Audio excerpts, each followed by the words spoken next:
ঈদের আগে বা ঈদের পরে যারা সাইপ্রাসে আসছেন তাদের জন্য একটা দুঃখের সংবাদ। এটা হইতেছে তারা 6 মাস পরে আর কোম্পানি চেঞ্জ করতে পারবেন না।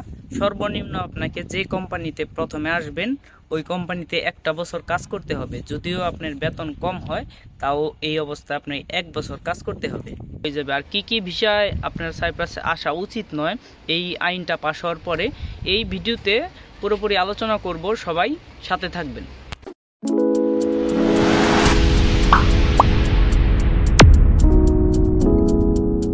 হ্যালো এভরিওয়ান, আসসালামু আলাইকুম। আশা করি সকলে ভালো আছেন। আবারও চলে আসলাম তুর্কি সাইপ্রাস থেকে নতুন একটা ভিসার আপডেট নিয়ে। 2025 সালে যারা সাইপ্রাসে ঢুকছেন বা এই রিসেন্টলি ঈদের আগে বা ঈদের পরে যারা সাইপ্রাসে আসছেন তারা হয়তো বা অনেকে ভিসা লাগছে বা অনেকের মেডিকেল হয়েছে, অনেকের হয় নাই। তাদের জন্য একটা ব্যাড নিউজটা হলো আপনারা 6 মাস পরে এখন থেকে আর কোম্পানি চেঞ্জ করতে পারবেন না বা কোম্পানি চেঞ্জ করার যে পেপারটা এটা হাতে পাবেন না। আপনারা যে কোম্পানিতে আসবেন সর্বপ্রথম সাইপ্রাসে ওই কোম্পানিতে আপনার ভিসা লাগাইয়ে তারপর 1 বছর কাজ করতে হবে। কিছু কাজ আছে এগুলোতে একদমই 2025 সালে আসাটা উচিত হবে না। তার মধ্যে প্রথম অবস্থায় আপনার এন্টি ভিসা, তারপর আপনার ক্লিনারের কাজ যেটা আর কি তেমিজলিক বলে সাইপ্রাসে, তারপর আছে কৃষি ভিসা। এগুলোতে সাইপ্রাসে 2025 সালে আসাটা একদমই উচিত হবে না। অনেক ভাই হয়তো বা বলতে পারেন বা কমেন্ট করতে পারেন এন্টি ভিসা বলতে কোনো ভিসা নাই। আসলে বাংলাদেশের যে দালালগুলা এটা কিছু কিছু কারসাজি করে মানে চুরি বাটপারি এর মধ্যে বাংলাদেশিরা অনেকটা এগিয়ে। তার মধ্যে হইতেছে এরা ওয়ার্ক পারমিট ভিসাকেই এন্টি ভিসা বানিয়ে ফেলে। মানে কিছু আপনার কোম্পানির সাথে এরাই করে কন্ট্যাক্ট করে, শুধু তুমি আমাকে ভিসা দিবা, তোমাদের ভিসা করাতে হবে না বা তোমার ট্যাক্স চালাইতে হবে না, এটা আমরা চালামো বা শুধু তুমি আমাকে ভিসা দিবা, আমি এদেশে লোক নিয়ে আসবো এর জন্য, আর তোমাকে কাজও দিতে হবে না বা তোমাকে করতে হবে না, কোনো ট্যাক্স পে করতে হবে না, এটা আমরা করে নিব। তো এরকমভাবে ওয়ার্ক পারমিট ভিসাকে এন্টি ভিসা বলে। আর দালালরা রিসেন্টলি আমি অনেক ভাইয়ের কাছ থেকে শুনছি তাদের এরকমভাবে বোঝানো হইতেছে যে সাইপ্রাসে ফ্রি ভিসা ওপেন আছে বর্তমানে, যেমন সৌদি আরবে নিজের সিকিউর তারপর নিজের ট্যাক্স নিজে ভরতে হয়, এরকমভাবে ফ্রি ভিসা বা মানে আপনার ট্যুরিস্ট ভিসা এগুলো পাওয়া যেতেছে। এগুলো আসলে ভুয়া কথা, এগুলো কিছুই না। সাইপ্রাসে ভিসা ক্যাটাগরির ভিতরে ওয়ার্ক পারমিট, স্টুডেন্ট এগুলা যে ভিসা আছে তার মধ্যে এন্টি ভিসা, ফ্রি ভিসা এগুলো কিছুই না। আর ট্যুরিস্ট ভিসা এটা তো বাংলাদেশিরা অসম্ভব, এটা পাওয়াই বাহুল্য। কেমন আপনাদের যদি ব্যাংকে ভালো পরিমাণে টাকা না থাকে তাহলে আপনাকে ট্যুরিস্ট ভিসা কখনোই দিবে না। আর এরা শুধু ট্যুরিস্ট ভিসা মানে ট্যুরিস্ট আসে শুধুমাত্র ইউরোপ আর ইউরোপ ইউনিয়নভুক্ত যে দেশগুলো আছে ওগুলা থেকে আপনি 99% আমার দেখা সব মানুষ আর কি ট্যুরিস্ট ভিসায় আসে। আমি এখন পর্যন্ত দেখি না যে বাংলাদেশ থেকে আর কি ট্যুরিস্টে আসছে। আর যদিও আসে বা আপনাদের জন্য ট্যুরিস্টের কোনো করে, তো এই ক্ষেত্রে আপনার নতুন যে পাসপোর্ট এটা বানানোর পরে তো আপনি ট্যুরিস্ট ভিসা পাবেন না। হয়তো আপনি অন্য অন্য কান্ট্রি ঘুরছেন তারপর হয়তো ট্যুরিস্ট ভিসা পেতে পারেন, তারপর আপনার ব্যাংকে হিউজ পরিমাণে টাকা লাগবে বা আপনার ব্যাংক স্টেটমেন্ট দেখাইতে হবে যে হ্যাঁ আমার কয়েকটা দেশ আমি ঘুরছি বা আমার ব্যাংকে অনেক টাকা আছে বা আমি ওই দেশে যাওয়ার পর আমি এনজয় করতে পারবো, আমি টাকা মানে খরচ করতে পারবো, এই অ্যাবিলিটি আমার আছে, এটা দেখাইতে হবে। আর আপনাদের কি করে দালালরা বোঝায় যে সাইপ্রাসে আপনার ফ্রি ভিসা যেটা সৌদি আরবের মতো বা ওই ভিসাগুলা আপনার ট্যুরিস্ট ভিসা এরা বর্তমানে দিতে পারবে, এগুলা বলে আপনাকে নিয়ে আসে। যেমন এরা বলে থাকে যে ট্যুরিস্ট ভিসা ঢোকার পরে তোমাকে একটা কোম্পানিতে আমরা জব দিয়ে দিব বা তোমার ভিসাটা লাগাইতে দিব আর কি, লাগাই দিব, এরকমভাবে এরা বলে থাকে। সাইপ্রাসের নিয়ম হইতেছে আপনি যে কোম্পানিতে আসবেন ওই কোম্পানিতে আপনার ভিসা লাগাইতে হবে। যদি আপনি ওই কোম্পানিতে ভিসা না লাগান তাহলে আপনার সাইপ্রাসে সরকারে যতদিন পর্যন্ত সুযোগ না দিব, যেমন আপনার 2 বছর 4 বছর পর পর যে সুযোগটা দেয় সরকারে, এই সুযোগ না দেওয়া পর্যন্ত আপনি কোনো কোম্পানিতে ভিসা লাগাইতে পারবেন না। হয়তো অবৈধভাবে কাজ করতে পারবেন, এই ক্ষেত্রে আপনার থাকা বা খাওয়া দুটোটাই নিজে থাকবে।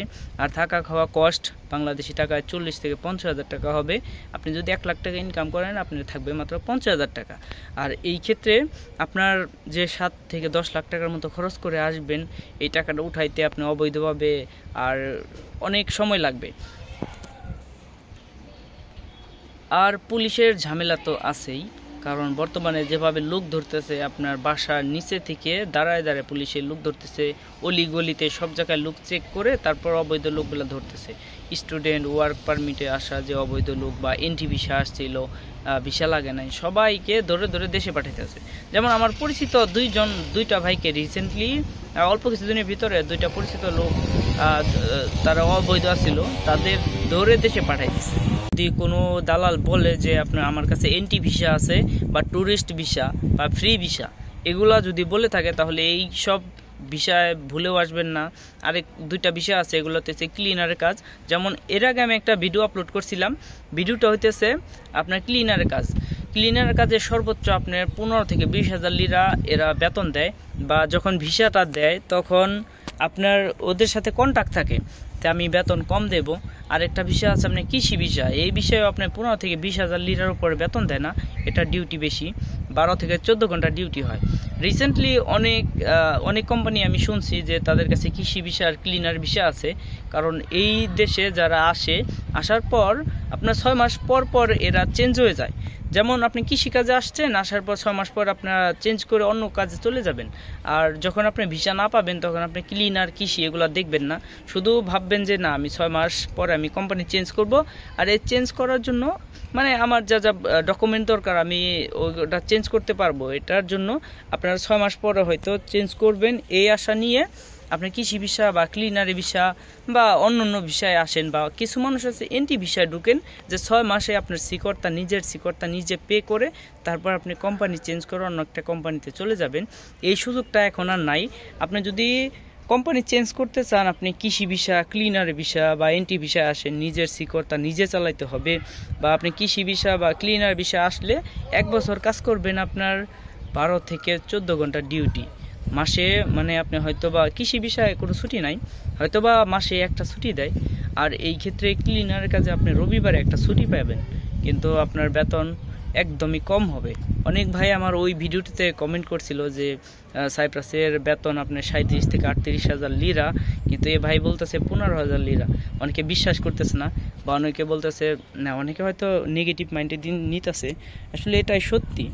সাইপ্রাসে যেসব কোম্পানি ভিসা দিয়ে থাকে এরা সব সময় বেতন কম দেয়, আর দালালদের সাথে এদের একটা কন্ট্যাক্ট থাকে বা আপনার চুক্তিপত্র থাকে, এরা সিগনেচার করে ভিসাগুলো ওঠায় যে আমি বাংলাদেশ থেকে বা থার্ড কান্ট্রি থেকে আমি ভিসা দিয়ে লোক আনবো ঠিকই, কিন্তু আমি বেতন কম দেব। দেখা যেতেছে আপনার এখন একটা শ্রমিকের সর্বনিম্ন বেতন হইতেছে 39,000 লিরার মানে আশেপাশে। তো এখন এদের সাথে কন্ট্যাক্ট থাকে আমি 15 থেকে 20,000 লিরা দেবো বা 18,000 লিরা দেবো, এরকমভাবে কন্ট্যাক্ট করে তারা এরা সাইন করে তারপরে মনে করেন ভিসাগুলো উঠায়। আর আপনারা সবাই জানেন হয়তো বা 38,000 37,000 লিরা বেতন, ডিউটি 8 ঘন্টা, সাপ্তাহিক ছুটি, বন্ধ টন্ধ আছে। আসলে এরকম কিছুই না, এটা কন্ট্যাক্ট থাকে দালালের সাথে হয়ে গেছে। এখন বর্তমানে টাকার রেটও কম, লিরার রেট একদম 3 টাকা 15 পয়সা 12 পয়সা এরকম নেমে গেছে। এজন্য আপনারা যারা আসবেন অবশ্যই একটু ভেবেচিন্তে আসবেন। সাইপ্রাসে আপনার কৃষি ভিসা, ক্লিনার ভিসাটা বয়কট করেন, এই ভিসাতে আসাটা উচিত হবে না। সবাই ভালো থাকবেন, সুস্থ থাকবেন, আল্লাহ হাফেজ।